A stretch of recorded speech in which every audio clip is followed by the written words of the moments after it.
Today, we're going to be taking a look at the cinematic opus simply known as Star Ballz. It was created by a little group known as the Media Market Group, with writer/director David Peneva at the helm. If you've never heard of Star Ballz before, you're in for a bit of a treat, because it's a bootleg Star Wars movie that basically combines Dragon Ball Z, Sailor Moon, and it's also a porno. This is one of the few times where all the weird shit we talk about on this channel seems to culminate and fuse into this Frankenstein's monster of a topic. And savor it, because the likelihood of coming across something that so intricately crafts around all the different shit that we talk about is very slim to none. So without further ado, this is Star Ballz 2001.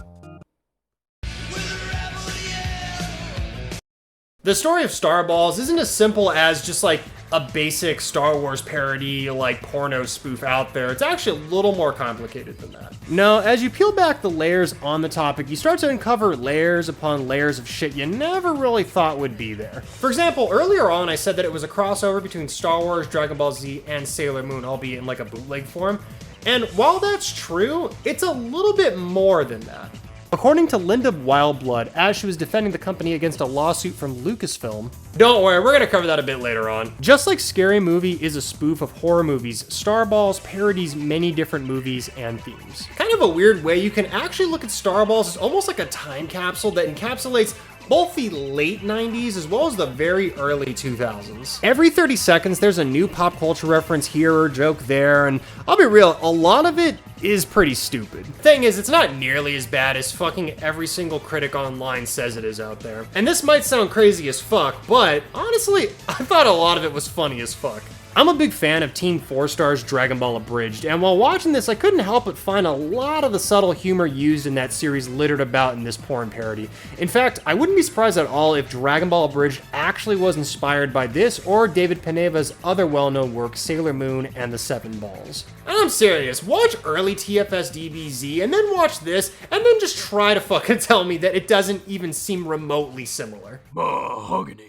Now, shifting gears just a little bit, if you are over the age of 18 and even remotely interested in this topic and want to watch this, I fucking recommend it. Shut your brain off, know you're in the mood for some crap, and I guarantee you'll have some fun. That being said, I'll briefly go over the plot and touch on some of the more interesting highlights throughout the movie. So the overall plot is basically Star Wars: A New Hope. It starts off with Princess Leia, portrayed by Sailor Moon, being attacked by the Empire.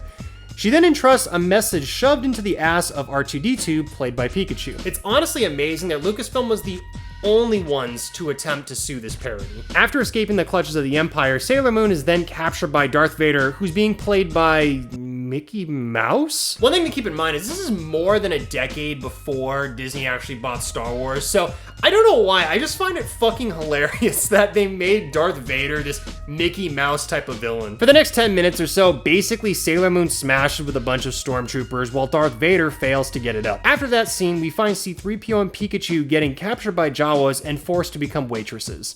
Thus enters Goku and Howard Stern playing Chewbacca. Believe me when I say, this movie is packed with fucking 90s references. It's actually kind of amazing how much shit they're able to cram in, I think it's a 45-minute time frame. And now, while every single spoof doesn't hit as well, when it does, oh, it does super well. Really, the only thing missing from this time capsule of the fucking 90s is a Stone Cold reference. So I went ahead and added one. One of the main critiques you'll find by people who take themselves way too fucking seriously on the internet is that the plot's incoherent, but I don't know what they're talking about. I was able to follow along completely fine. It's not incoherent, it's just fucking stupid. After Goku and Howard Stern sleep with 3PO and Pikachu, yeah, it happens, Goku and Howard Stern race to save Sailor Moon, because Goku thinks she's hot. Goku and Chewie are able to find Sailor Moon and break her out of prison. Some more weird shit happens. Goku sticks a lightsaber up Darth Vader's ass, then Sailor Moon and Howard Stern have to give a wall of spikes head, while Goku becomes Bill Clinton for about 15 seconds. Again, the plot's coherent, it's just fucking stupid. Especially in the later half of the movie. They really amp up the parody aspects towards the end, which still makes it funny. Anyway, Goku, Sailor Moon, and Howard Stern are able to get through the Death Star before it explodes after Howard Stern flushes a toilet that causes a chain reaction that blows it up. After escaping, Goku and Sailor Moon have a roughly 5-minute sex scene while Howard Stern watches. Our story ends with the creator of Star Wars himself receiving a blowjob from Jar Jar Binks. That was just a brief look at Star Ballz plot in general, and believe me when I say it, my shitty recount doesn't do the film justice, as I left out tons and tons and tons of pop culture references and gags. It's not gonna win any awards, and I can guarantee you that, but I would be lying if I said I didn't laugh my ass off through most of the movie. Be it the crude humor, shitty animation, or whatever the case may be. A lot of critics, excuse me, fucking everyone who calls themselves a fucking critic has blasted this movie, and not in like the fun, tongue-in-cheek kind of way. The movie is over, and I would love to say I'm happy, but all smiles have evaporated from my face. Okay, I don't know if we're fucking you, but I can definitely guarantee that by the end of that fucking movie, I was fucking smiling, because it was fucking stupid. The story of Star Ballz follows Wank Solo, who goes on a booty quest and comes to the rescue of a very haughty princess being held hostage by an evil-ass star? This motherfucker censored hottie, like, how fucking, like, puritanistic are you, man? Like, are you fucking kidding me?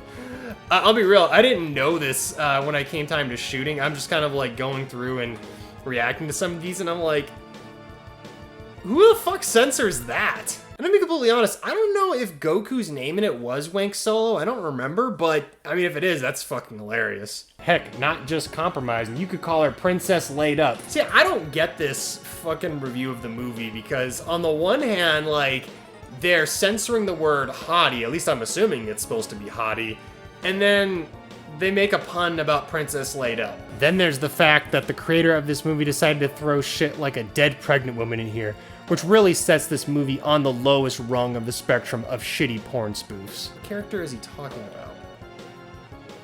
I actually don't know what character this guy's talking about. Perhaps I'm not in the know with that. But I get this sort of like white knighty vibe from a lot of these different online critics, and I know I've only shown like 2 of them, but when you look at them, you just kind of get this like feeling that they're the type of people that sit there and they're like, I'm way above this type of humor, and I won't stand for it. Like that's the exact fucking thing I get. It's not funny at any point, and I sincerely hope David Peneva gets punished for making this at some point. I really do mean that wholeheartedly. He literally wants something bad to happen to a person who made a porn spoof. Dude, just shut the fuck up. And I get it, the movie sucks, the animation is subpar at best, the sex scenes are fucking stupid, the plot is stupid, and that was the point.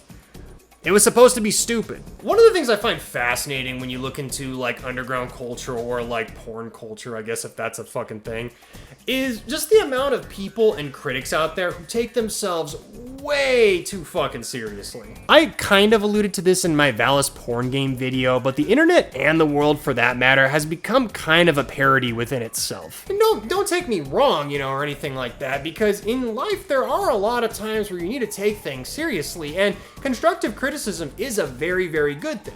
But I think a lot of this is post-channel awesome type of syndrome on the internet, where no matter what the content is, they have to pretend like it's the biggest fucking tragedy to the planet, and it's up to them to strike down the evils. Maybe hard to fathom nowadays, but like 10 years ago, Channel Awesome was fucking huge, and I was a huge fan at the time. And you can kinda tell which ones were influenced by the whole Channel Awesome people. You know those type of people. I like to call it main characteritis. It's similar to those people that think the whole world kind of revolves around them, albeit they take it a step further. They really think that they're the chosen ones in the world that are just waiting to prop up and save it. Over-exaggerating the hate and forgetting it was all a joke to begin with, losing all sense of self-awareness in the process. And that can be either from the fans or the critics, but fuck, maybe if my channel's around long enough, I can become one of those. But come the fuck on, people. You sat down to watch Star Ballz. You sat down to watch Star Ballz. And then proceeded to write a review on it, which even if it's for cheap heat or easy jokes, not like me at all, what the hell were you expecting? I don't pretend like you're not one of those fucking critics either that sits there all smugly typing on their keyboard with their glasses on like mashing up 3 of my favorite franchises, effectively killing my childhood and raping the senses of anyone who would watch it. I'm so fucking amazing. We're surrounded by dickheads. Then again, I'm just not sophisticated enough to get it. I was actually having a conversation with a buddy of mine the other day about Batman Forever, and he couldn't quite understand why I enjoyed the movie as much as I did. Aside from the fact that Kiss from a Rose is god tier. Baby! And honestly toiled around my mind for a bit, coming up for reasons and trying to explain why I liked the film, and just really, I eventually decided that people either like shit or don't like shit just because they want to. There doesn't have to be any other extra reasons aside from that. And hey, I guess if you're gonna watch a review of Star Ballz, you kind of expect the person to freak out a bit for entertainment, right?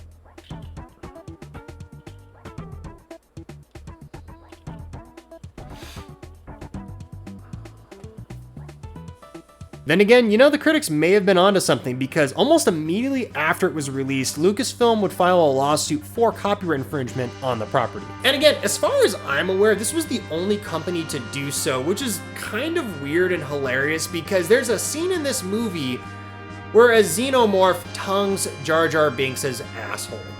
Seriously. However, like I mentioned previously, Media Market Group was quick to fight back, stating that it was meant as a parody of the series rather than infringement on Lucasfilm's rights. So what was it specifically that Lucasfilm had cited to Media Market Group was infringing on their rights? Lucasfilm thought that consumers would be confused and would associate Star Wars with the movie, and possibly even think that Lucasfilm would actually produce a pornographic film.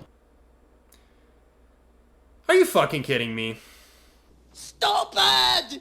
You're so stupid! Like, I'll give the movie this. If the audience happened to have seen the Star Wars Christmas special, well, the animation is kinda similar. And I guess even with that, I'm kind of reaching, so why in the fuck would the audience think that? And luckily for the Media Market Group, as the courts ruled in the favor of fair use, stating that Star Wars as a franchise was so big that people wouldn't confuse them with making a porno spoof. People taking themselves too seriously should honestly be the theme of this video. Really, I just think George Lucas was pissed he found out Jar Jar Binks was blowing him in the movie. Next, I want to cover the original website that housed this production. Currently, its domain is inactive, but available for purchase. However, using the Wayback Machine, you'll be able to pull up the old website, which is honestly pretty interesting. It looks like the team would occasionally post clips and trailers and would ask fans in the community for feedback and give them options to rate the product so far. To me, this is actually like super fascinating because, you know, nowadays we have shit like, you know, Kickstarter, Indiegogo, where fans can actively contribute to a project that's developing. So it's interesting to look back in the early 2000s and see that there was like a whole community around fucking Star Ballz, if anything. And they were actually giving feedback in an attempt to make their product better. There are even old forums that you can get onto. While you can't open the threads completely, you can see what the discussions were. Cum shots, cum shots, cum shots! All joking aside, this actually kind of makes me wonder how much lost media for this film is out there, because you gotta think, if they were actually taking a lot of the constructive criticism into effect with the film, that means that they were making changes along the way. So it is really curious to know how much more of this film actually exists out there in someone's fucking computer. You can still navigate various aspects of the website, but as to whether or not there is any lost footage on here, it's kind of unknown at this point. You may be asking yourself, whatever happened to the creators of Star Ballz? Well, as far as I'm aware, Media Market Group simply went out of business. I couldn't find a clear answer, but my hunch is with the dawn of high-speed internet, it, like many other small-time parody corn companies, simply went under. What of the movie's creator David Peneva? Well, before making Star Ballz, he made the equally as popular Sailor Moon and the Seven Balls, which, if you're watching this video, you've probably heard of it. He would go on to make 5 more films, one of which being a sequel to Sailor Moon and the Seven Balls, with his final known film being Ninja Love. After that, he basically fell off the planet. I did manage to find a website he was connected to, which was under the moniker he would frequent on the internet, known as D. Dangerfield. Of the two art pieces on the site, one is sort of similar to the art and style of Star Ballz. Other than that, as of the making of this video, he's virtually off the grid. Currently, if you so choose, you can actually purchase Star Ballz on Amazon right now. They are VHS copies, but are up there nonetheless, and you can buy one that is brand spanking new. So that was Star Ballz. Lowest denomination of humor, very crude, and some of the shittiest animation you're gonna find out there. And I fucking loved it. It's not for everyone. Hell, it's not even really my cup of tea, but I had no expectations going in, and I gotta say, I wish I was watching this while I was drinking with friends, because it's one of those you just constantly go, what the fuck? And hey, if you got offended by any of this stuff today, whether it be the white knighty stuff, or the critics, or just my overall distaste for how much the world has become a parody of in itself, well, I hope this makes you feel a little better. It was all in good fun, and I certainly hope I didn't hurt anybody's feelings. If I did, f*** 'em. Make sure to keep things light and rebellious, and I'll see you guys next time.